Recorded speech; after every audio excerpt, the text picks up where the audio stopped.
Now for more on this, we have with us Lt Col Daniel Davis. He is a military expert and senior fellow for defense priorities. Sir, thank you so much for joining us. Always a pleasure to have you with us. Thanks for having me.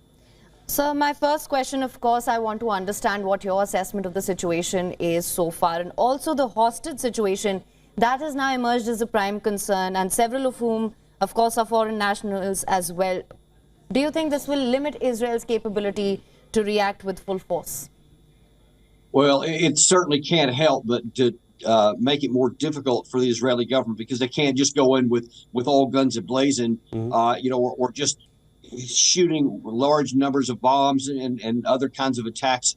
And that's exactly what the Palestinian side, the Hamas especially, had intended. I'm sure that's part of it, because they wanted to blunt the ability of Israel to respond. And certainly they're going to hesitate, because they're not just going to throw away the lives of Israeli citizens by just bluntly going forth and attacking.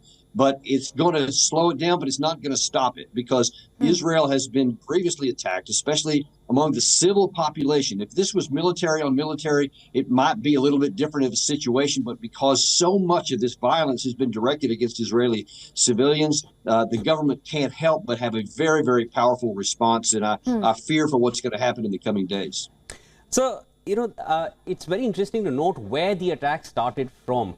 They paraglided and landed just at the venue of a rave party, which was held here at Kibbutz Re'im, if I'm getting the pronunciation correctly. Now, this is one spot which has, for years and for decades, has attracted a lot of foreign nationals who come and enjoy their parties over there. Was it strategically chosen to start the attack over there because it will send tremors across the world to several nations? And we're already seeing so many hostages from the US, UK, and so many other places in the world.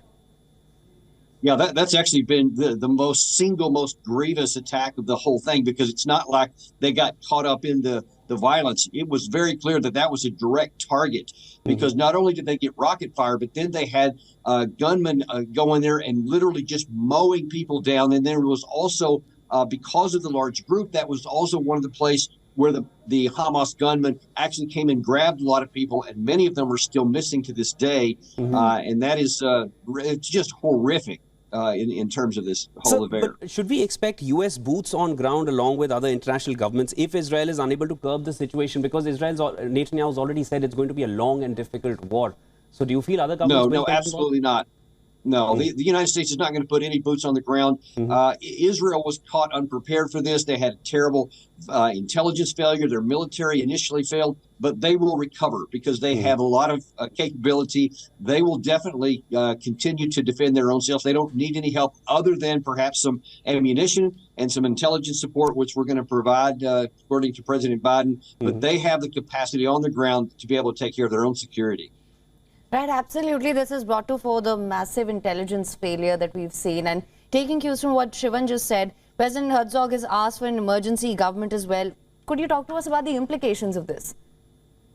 Well, they really have to do two things simultaneously. Israel does. First of all, they've got to, stop the initial bleeding. They've got to stop the attacks, reestablish security around the Gaza border area there, and simultaneously they've also got to prepare for the next phase of the operation.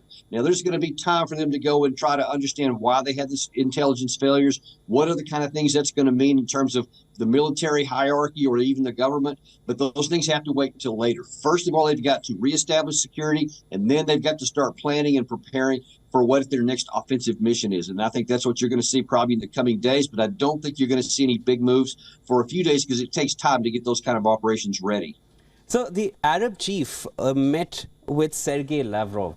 Now, we have to just consider the role that Russia can play over here, and what is the stance that the Arab League would be taking here, because they can definitely have a strong role in bringing some sort of a ceasefire or control in the region. Talk to us about what role both these, both powers can play here. Yeah, it's unclear what Russia would do. We'll look at that first, because they have and desire to have good relations with Israel. So they're certainly not going to be against them. But obviously, the Russians have, a definite military presence in the Middle East, in Syria, with the government there. So they do have a role that they want to play there. But I think that they're looking for peace. The Arab League, on the other hand, at least so far, especially in the UAE, has been making comments that they want to, all sides to stand down, to bring a peaceful solution to this. They don't want to see war go on because they've been working real hard to have a rapprochement between the Arab and Israeli governments, and they don't want to see that derailed and to turn upside down to potentially cause more conflict in the region, not less. And I think that you're going to see them do whatever they can to try to calm the situation down. Right, and I think the question now that's on everyone's minds, what's next? What is your assessment?